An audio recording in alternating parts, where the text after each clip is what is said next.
Have you ever asked yourself the one question that unravels the entire narrative of the pre-flood world? We have all read the accounts in Genesis chapter 6. We have analyzed the corruption of the DNA. We have visualized the violent giants who consumed the earth.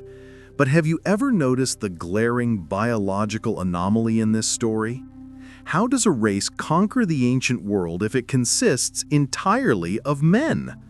Think about the logic for a moment. It is a fundamental law of nature. A species cannot survive, let alone dominate civilizations, if it only has one gender. If the Nephilim were only male, as we are often led to believe, they would have been a biological dead end. They would have died out in a single generation. Yet the ancient texts tell us they built empires. They established royal bloodlines. They ruled over humanity for centuries. This implies reproduction. This implies a sustainable population. This implies the existence of mothers, daughters, and queens. So where are they? Why does the Bible speak of the men of renown but remains completely silent about the women? Why has history erased the female Nephilim from the records? When we picture the days of Noah, our minds immediately conjure images of massive, muscular warriors crushing armies with brute strength. We see the violence, we see the bloodshed, but this is only half the picture.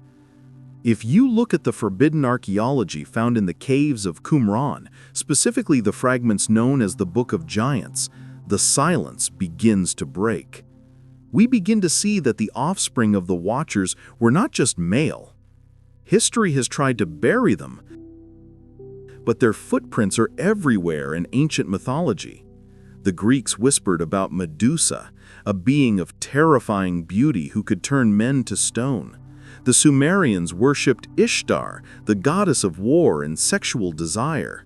The Hindus feared Kali, the dark mother of destruction. These are not just random myths.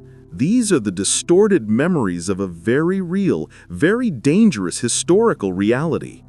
These are the twisted reflections of the female Nephilim. This brings us to the most chilling realization of all. We know that the male giants used iron, swords, and physical force to destroy the earth, but the female counterparts were different. They did not need to lift a sword to bring a kingdom to its knees. They possessed a weapon far more dangerous than brute strength. They possessed the weapon of supernatural beauty and forbidden magic. We are about to open the files that have been sealed for thousands of years. We are going to find out exactly what happened to the daughters of the fallen angels. To find the answer, we must leave the safety of modern theology and travel back to the year 1947. We must go to the desolate caves of Qumran, overlooking the Dead Sea. It was here that a Bedouin shepherd threw a rock into a cave and heard the shattering of pottery. That sound broke a silence that had lasted for 2,000 years. Inside those jars were the Dead Sea Scrolls. Among the thousands of fragments found, there were texts that the religious authorities had tried to forget. They found the Book of Enoch, and even more controversial, they found a text known as the Book of Giants. This is where the detective work truly begins. The Book of Genesis gives us the summary of the crime. It tells us that the sons of God saw the daughters of men and they took them as wives. But Genesis is brief. It protects the reader from the graphic details. The Book of Giants, however, is like the police report. It contains the raw, unfiltered data of what actually happened when heaven invaded earth. When scholars pieced together the decaying parchment of the Book of Giants, they found a terrifying narrative. The text describes the Watchers, the fallen angels, not just as visitors, but as genetic architects. They did not simply marry human women. They corrupted the biological code of life itself. The scrolls describe the birth of the Nephilim. We often assume this only resulted in male giants, but the ancient Aramaic texts use terms that imply a corruption of all flesh. The text known as 1 Enoch, chapter 7, verse 1, states that the women conceived and bore great giants. But the corruption did not stop there. The Watchers sinned against birds and beasts and reptiles and fish. If the genetic manipulation was this widespread, logic dictates that the offspring were not limited to a single gender. The biological imperative of a new species is to reproduce. To reproduce, you need females. Let us apply a forensic profile to this genetic mixture. We know from the biblical record that the male giants were defined by their physical attributes. They were known for their size. They were known for their strength. They were the mighty men of old. They inherited the raw power and the terrestrial dominance of their angelic fathers. They were bred for war. They were the hammers used to smash the nations. But what about the female line? How does genetics work when the father is a celestial being and the mother is a human? In biological hybrids, traits express themselves differently depending on the gender of the offspring. If the sons inherited the size of the Watchers, the evidence suggests the daughters inherited the intellect and the allure. The Watchers were not ugly monsters. The Bible describes angels as beings of light, terrifying in their glory and beauty. Lucifer himself was described as the seal of perfection, full of wisdom and perfect in beauty. When this celestial DNA is passed down to a female hybrid, the result is not a 20-foot-tall brute. The result is a woman of supernatural perfection. The female Nephilim would have inherited the magnetism of the fallen angels. They would possess a charisma that could bend the will of human men. They did not need to be 50 feet tall to control a city. They had something far more potent. They had the supernatural allure. The Dead Sea Scrolls hint at this. The texts speak of the Watchers teaching humanity forbidden arts. They taught men how to make swords, but they taught women something else. They taught them the art of painting the eyes. They taught them the use of precious stones and dyes. Why is this detail in the ancient record? Because the female Nephilim were the first to master the weaponization of beauty. While their brothers were out hunting lions and building monoliths, the female Nephilim were likely establishing the first cults. They were the high priestesses of the pre-flood world. They were the physical bridge between the human population and the fallen entities. The Book of Giants mentions names like Moai and Haya. These beings had dreams. They had visions. They interacted with the spiritual realm in a way that normal humans could not. This suggests that the female offspring were not just physically stunning, they were spiritually sensitive. They were the original mediums. This changes our entire understanding of the ancient world. We have been looking for female skeletons that are 30 feet tall, but perhaps the female Nephilim looked almost human. Their monstrosity was not in their height, it was in their DNA. It was in their ability to enslave the hearts of kings and corrupt the bloodlines of the righteous. The male Nephilim used violence to conquer the body. The female Nephilim used seduction and sorcery to conquer the soul. And as we are about to discover, their specific set of skills did not vanish with the flood. They left a legacy, a dark profile that we can trace through history, from the altars of ancient goddesses straight to the modern world. We have established the motive. We have established the opportunity. Now we must build the profile of the suspect. Who were these women? What did they look like? And more importantly, how did they operate? If you are expecting a description of a female giant who is 20 feet tall and carries a club, you are looking for the wrong monster. The male Nephilim were monsters of the body. The female Nephilim were monsters of the mind. To understand them, we must look at the specific curriculum taught by the fallen angels. The Book of Enoch, chapter 8, is our primary piece of evidence. It details exactly what the Watcher named Azazel taught to humanity. He taught men to make swords and knives and shields. These are tools of war. But then the text shifts. It says Azazel taught humanity about, quote, the beautifying of the eyelids and the coloring of tinctures and the making of jewelry. Ask yourself a logical question. Why would a powerful angelic being intent on corrupting the human race care about makeup? Why would a cosmic rebel teach women how to paint their eyes? Because beauty, when weaponized, is more dangerous than a sword. The daughters of the Watchers were the first students of this dark academy. They were not just born with supernatural genetics, they were trained in the art of seduction.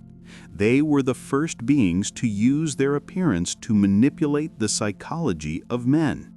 They were the femme fatales of the ancient world. But their power went far beyond physical beauty. This brings us to a Greek word that unlocks the secret of their control: Pharmakeia. In the New Testament, this word is often translated as sorcery or witchcraft, but the root of the word means the use of medicine, drugs, or spells. The female Nephilim were the masters of Pharmakeia. While their brothers were out conquering lands, the sisters were conquering reality. They were the first alchemists. They knew which herbs could hallucinate the mind. They knew which roots could poison an enemy without leaving a trace.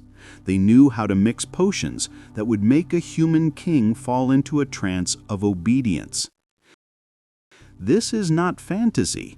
This is the origin of the archetype of the witch. Think about every fairy tale you were told as a child. The witch is always a woman of power who lives apart from society, using potions and spells to achieve her goals.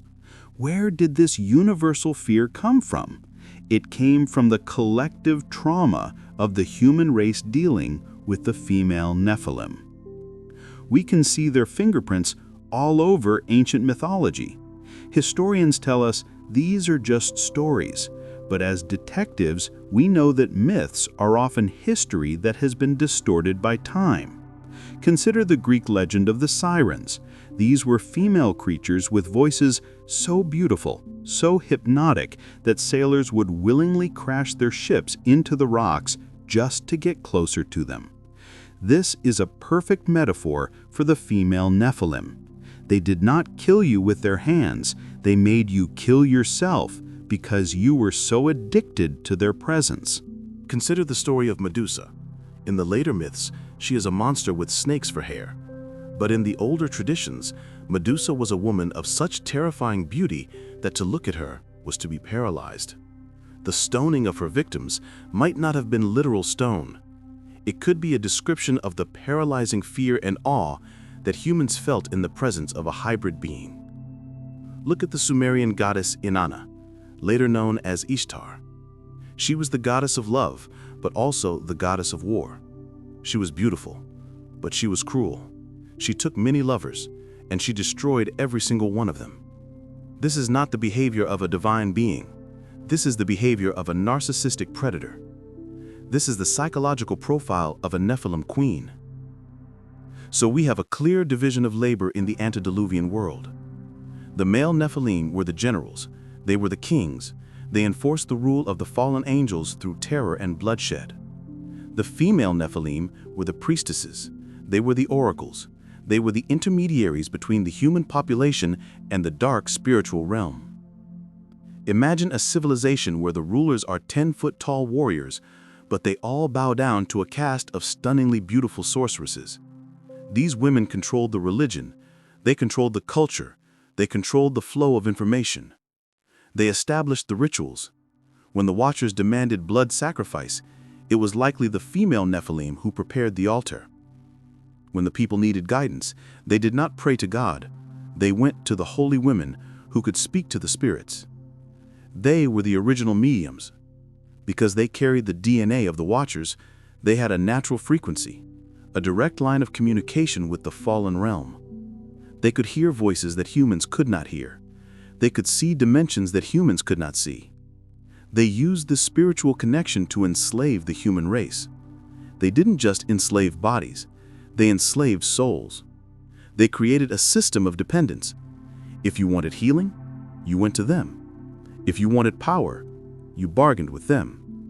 They were the queens of the hive, and like any hive, the workers existed only to serve the queens. But this reign of terror could not last forever. The flood came. The rain fell for 40 days and 40 nights. The fountains of the great deep burst open. The world of the Nephilim was washed away in a global cataclysm.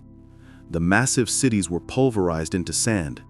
The physical bodies of the giants and the sorceresses sank into the mud. From a biological standpoint, they were dead. Their hearts stopped beating, their lungs filled with water. The reign of the hybrids was over. Or was it? This brings us to the most disturbing theological question of our investigation.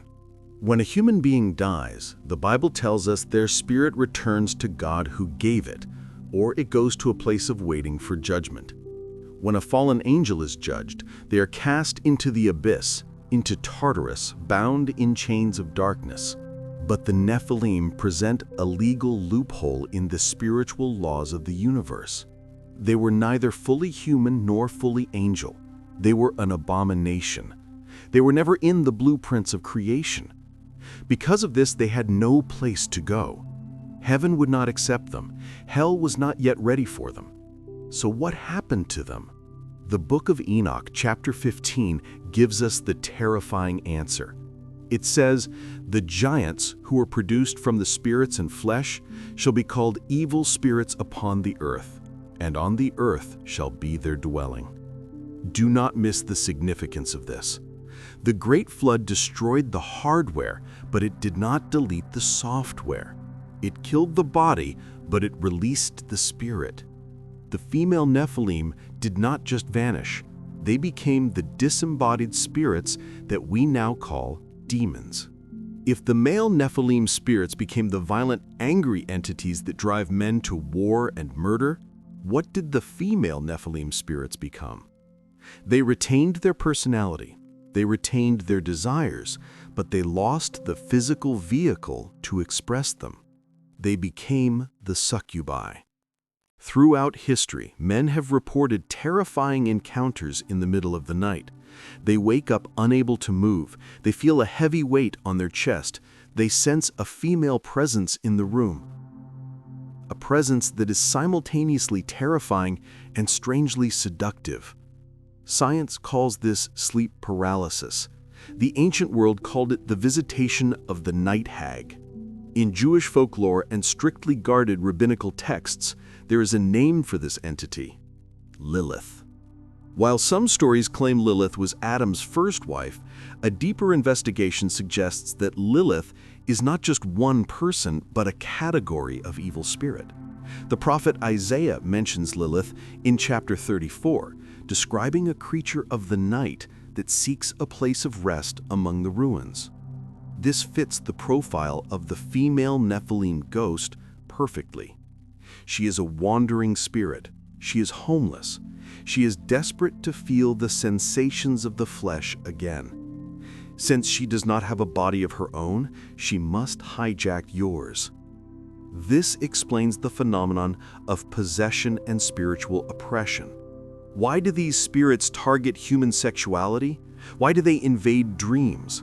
Because they are parasites. They feed on the life force that they can no longer generate themselves.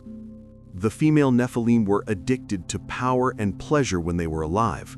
In death, that addiction has only grown stronger. They are invisible predators swimming in the air around us. They are looking for a door. They are looking for an invitation. They are looking for a way to live again. So the flood did not cleanse the earth of their influence. It only changed the battlefield. We are no longer fighting physical queens who sit on thrones of stone. We are fighting spiritual principalities that rule from the shadows. But the deception gets deeper. As humanity began to repopulate the earth after the flood, these disembodied spirits found a new way to interact with mankind. They didn't just want to be feared, they wanted to be worshipped. They whispered to the new generations of humans. They planted memories of their golden age, and slowly, the terrified survivors of the flood began to build statues. They began to build temples. They stopped calling them monsters, and they started calling them goddesses. It is often said that time heals all wounds, but in the case of history, time also blurs the truth. As the generations passed after the flood, the terrifying memories of the Nephilim began to fade. The horror turned into legend. The legend turned into myth, and eventually, the myth turned into religion. This is the greatest marketing campaign in the history of evil. The enemy took the nightmares of the ancient world and rebranded them as the divine feminine. The survivors of the flood and their descendants remembered the power of these beings. They remembered the women who could stop the rain, who could heal diseases, and who could mesmerize crowds. Driven by fear and superstition, they began to worship what they could not understand. They stopped calling them genetic abominations. They gave them new names. In Egypt, they bowed to Isis. In Babylon, they worshipped Ishtar. In Greece, they built temples to Aphrodite and Artemis. Let's look at the evidence found in the book of Acts, chapter 19. The city of Ephesus was the guardian of the great temple of Diana. If you look at the ancient statues of Diana of Ephesus, she does not look like a normal human woman. She is depicted with many breasts, a grotesque exaggeration of fertility. Historians say this represents the abundance of nature. But through our forensic lens, we see something else. This represents the hyper-fertility of the Watcher's breeding program. It is a stone monument to the time when the biological barriers were broken and the earth was flooded with hybrid offspring. But the evidence is not just in the statues, it is in the rituals. If you study the worship of Aphrodite or Astarte, you will find a common denominator: ritual prostitution. In these ancient temples, thousands of women served as sacred prostitutes. Men would come to the temple, pay money, and engage in sexual acts as a form of worship.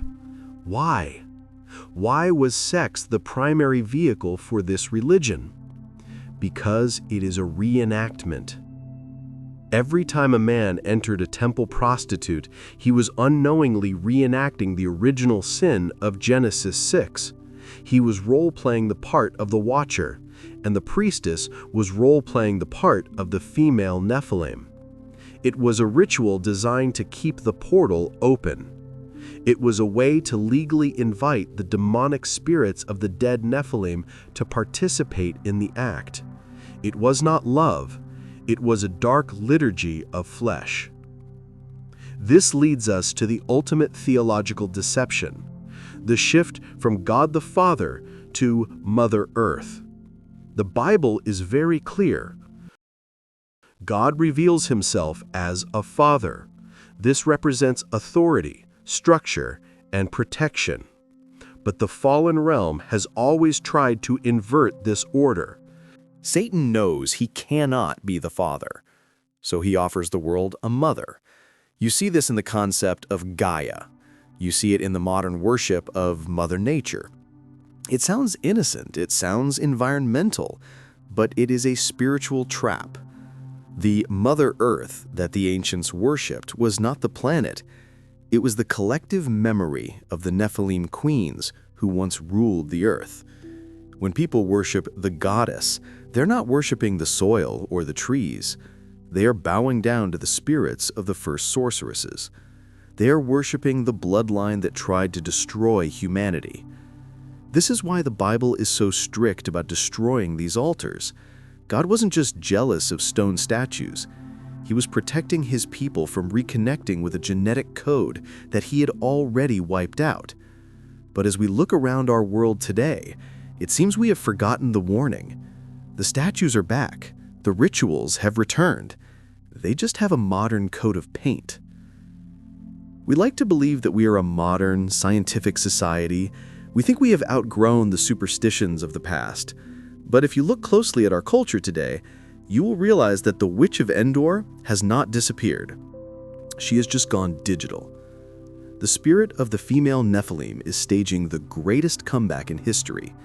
And this time, she does not need a temple made of stone. She has a temple in the palm of your hand. It is called a smartphone. Open any social media app and search for the hashtag WitchTok. You will not find a few isolated videos. You will find billions of views. You will see a generation of young women teaching each other how to cast spells, how to manifest desires, and how to communicate with spirits.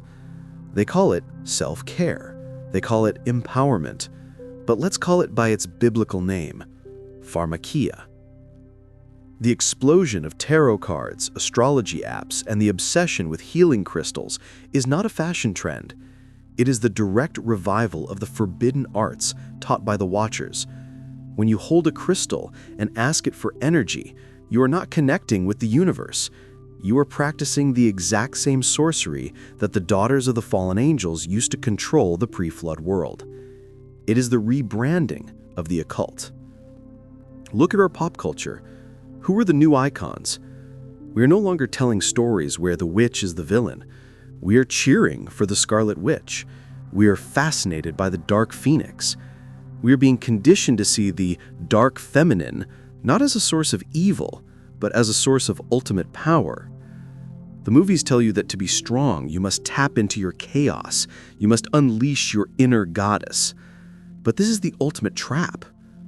The sacred feminine movement that is sweeping the globe is a Trojan horse. It promises liberation. It promises that you can be your own god.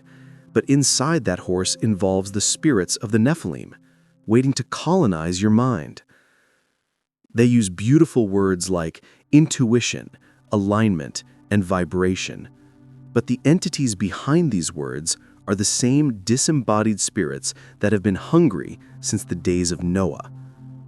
They do not want to empower you, they want to possess you. When you open a door to the spirit realm without the protection of God, you do not get to choose who walks through it. You might think you are inviting a spirit guide, but you are actually inviting a predator that has been hunting humanity for thousands of years. The beauty of the female Nephilim was a lie.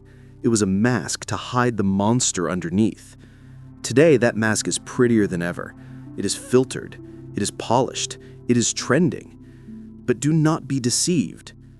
The blood of the Watchers is still calling out. The question is, will you answer the call, or will you close the door? The choice is yours. But remember, in this spiritual war, curiosity is not just dangerous, it can be deadly.